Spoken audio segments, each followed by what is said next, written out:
谭松韵新剧和徐凯平番，粉丝不满取关脱粉，9时花第一换不来咖位。开年大剧狂飙收官，张颂文和高叶火了，观众都在感叹两个好演员怎么就熬了这么多年才出头。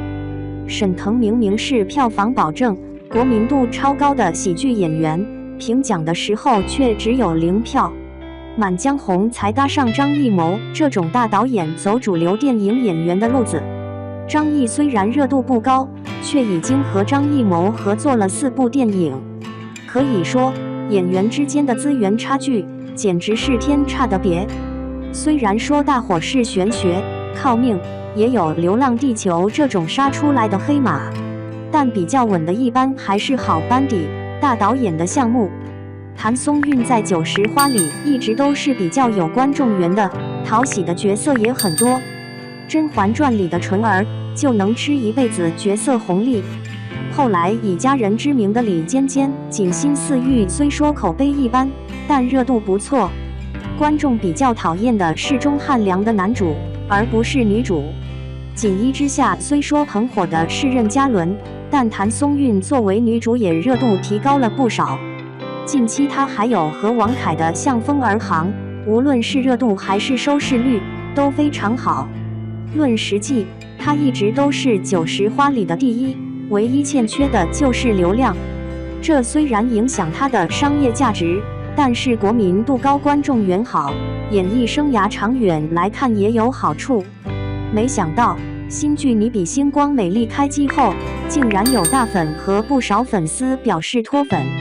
该剧主要讲述了北漂女孩季星辞职创业，在困难时遇到投资人韩婷，2联共攀中国 AI 医疗的新高峰，从商业伙伴转变为相互吸引的灵魂伴侣的青春励志成长剧，改编自9月溪小说《你比北京美丽》，看着还可以，但谭松韵演的又是职场菜鸟，和零更新那部剧就差不多。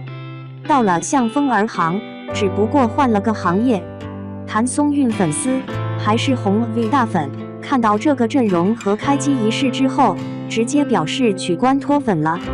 和徐凯平番确实有点自降身价，但还不至于脱粉吧。看了其他一些小粉丝的脱粉原因，终于明白了，都是事业粉，他们觉得谭松韵已经没有多少事业心了。他粉丝的意见还是比较明确的，这个剧不是什么好剧。导演陈畅代表作《良言写意》，我喜欢你，爱情而已，就没什么爆剧，还有一部待播剧。编剧杨千子代表作《兰陵王妃》，招摇以爱未赢，这就更不用说了。功底不是一般的差，剧情都是后期注水高开低走，以爱未赢是绯闻最多的剧组，没有之一。王鹤棣和白鹿粉丝应该深有体会，不是什么脚踏实地拍好作品的剧。改编的还是9月溪的作品，他在 IP 改编这一块一直是个雷点。提到他，观众就会想到抄袭融梗，对演员口碑会有影响。就这样的班底，谭松韵还是和徐凯平番。徐凯千古绝尘的时候发胖，爱的28定律被吐槽身材和台词。谭松韵一直都是实力派的路子，和王凯搭向风而航，哪怕剧情狗血，好歹王凯咖位够，剧播出来有实际。被徐凯这种流量平番，弄得谭松韵的9时花实际第一像是笑话一样。而且番位这种事情，你让了一次就有第2次，以后基本就会成为9时花里的御用平番和二番，一退再退。事业粉看不懂他的职业规划，流量不行，只有口碑，还要接这种一眼就是烂剧的班底，坏了口碑可就什么都没有了。角色同质化对谭松韵影响其实已经不小了。吴磊、赵今麦2个童星的在暴雪时分都是腾讯 S 家的剧，墨宝非宝的小说改编。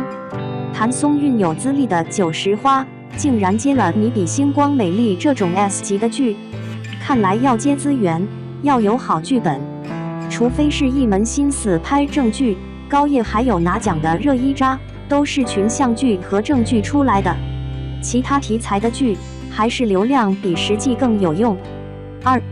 绯闻男神徐凯从素人到顶流，5000万粉丝背后有何秘密？徐凯到底是怎么从一个默默无闻的素人做到如今的绯闻男神？他的成功背后到底隐藏了多少不为人知的故事？时间拨回到2018年的夏天，那时候徐凯凭借《延禧攻略》一跃成为大众瞩目的新星，从一个没有像样角色的配角，到一夜之间被无数人认识和喜爱，这转变像是瞬间发生的奇迹。但成功绝非偶然，徐凯的演艺之路并非一帆风顺。早在《延禧攻略》之前，徐凯也只是个初出茅庐的小演员，没有大片的光环，没有名导的关注，他在台前幕后默默努力。要知道，娱乐圈可是个大染缸，没有点儿幸运和实力，很容易被淹没。在《延禧攻略》中，徐凯扮演的是一位忠心耿耿的御前侍卫。这个角色虽然不是全剧的焦点，但是其纯粹和直率的性格让观众感受到了徐凯带来的真实感。可以说，《延禧攻略》为徐凯打开了一扇大门，让他进入了大众的视线，并获得了大规模的认可。徐凯的荧幕魅力不仅仅体现在外表上，还有其感染力极强的眼神戏。据说，一次拍摄现场，他通过一个简单的眼神就深深打动了导演，连对手戏的女演员也感慨良多。这种眼神戏是什么概念？简而言之，就是不用台词，只靠眼神就能传达情感。看过他表演的观众，无不被他的真情实感所打动。徐凯的荧幕 CP 感更是无人可敌。在《你比星光美丽》中，他与谭松韵的互动自然流畅，观众大呼过瘾。不仅仅是谭松韵，他与多位女演员搭档都能产生强烈的化学反应。可以说，徐凯的荧幕魅力让不少观众成为了死忠粉。除了演技，徐凯的外貌也是其魅力的组成部分。外表俊朗但不失男子气，时而温柔，时而霸气。不得不说，他真是颗娱乐圈的金子，发光发热是迟早的事。面对绯闻男神这个称号，徐凯并没有像某些明星一样大肆炒作，反而显得相当淡定。他懂得利用媒体的力量，但绝不让媒体牵着鼻子走。面对各种绯闻和猜测，他表现出高情商的处理方式，既不否认，也不主动爆料，而是专心于工作和作品。用老话说，他是那种水到渠成的人，不急不躁，成竹在胸。这样的人生态度不仅让他赢得了粉丝的青睐，更是减少了不必要的负面新闻。简而言之，他非常聪明地保持了公众形象的平衡。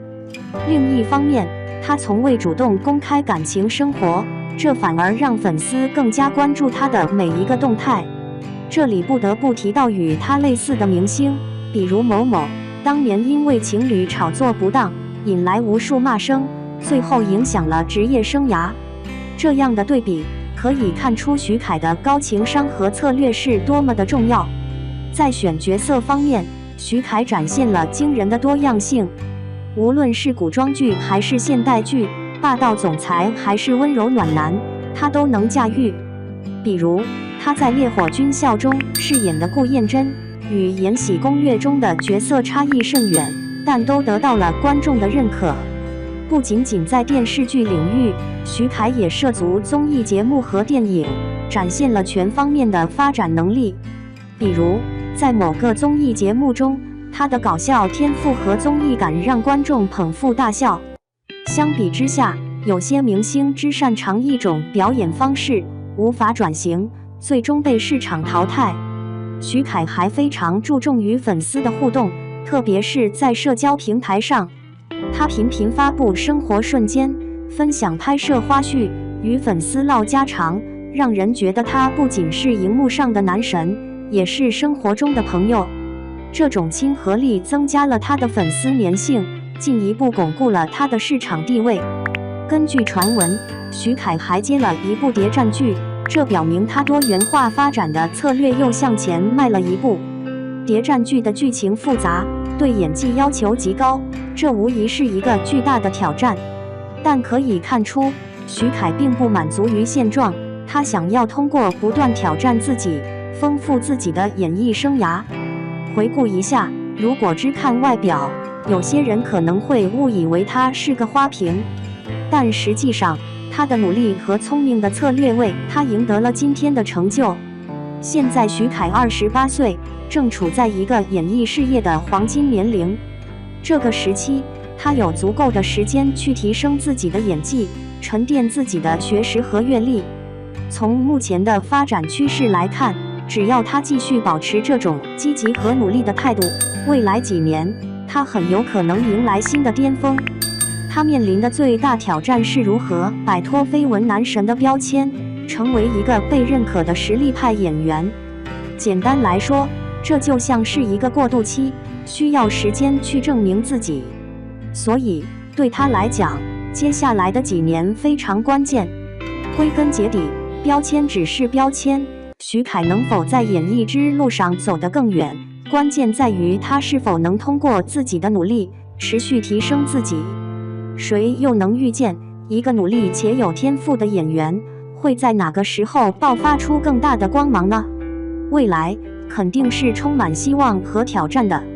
而徐凯的故事还在继续，我们也将持续关注和期待他的每一个新作品。希望通过本文，您能更了解这位从素人到绯闻男神的演员徐凯。相信无论怎样，他的努力和聪明的策略都会让他在未来的演艺之路上越走越远，越发闪耀。